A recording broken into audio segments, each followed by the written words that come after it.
బంగ్లాదేశ్ తాత్కాలిక పాలకుడు మహమ్మద్ యూనస్ చైనా పర్యటనలో సంచలన వ్యాఖ్యలు చేశారు. ఈశాన్య భారతదేశంలోని 7 రాష్ట్రాలు భూపరివేష్టిత ప్రాంతాలని, బంగ్లాదేశ్ మాత్రమే సముద్రానికి సంరక్షకురాలు అని పేర్కొంటూ ప్రాంతంలో పెట్టుబడులు పెట్టాలని చైనాను ఆహ్వానించారు.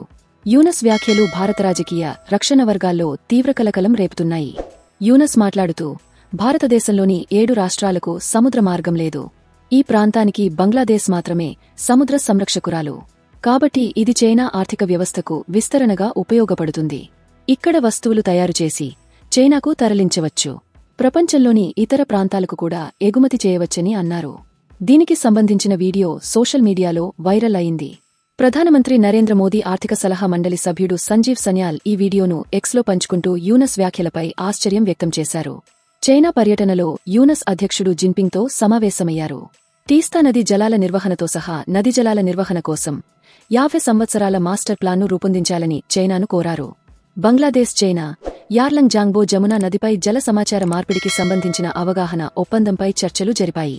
మొంగ్లా port facilities modernisation and expansion ప్రాజెక్టులో పాల్గొనడానికి చైనా కంపెనీలను బంగ్లాదేశ్ ఆహ్వానించింది.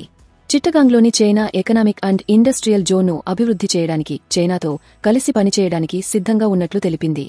యూనస్ వ్యాఖ్యలపై భారత రక్షణ నిపుణులు తీవ్రంగా స్పందించారు.